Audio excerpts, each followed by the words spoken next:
have like literally never seen anything like this before. You see how it's killing all the leaves? My wife was out this 30 seconds right before it started. I mean, you see all the leaves coming off the trees.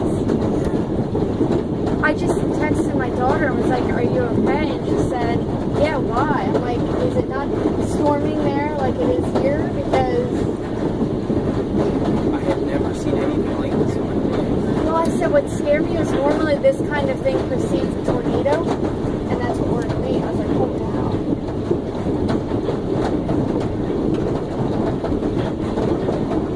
I'm afraid of when the car's gonna roll.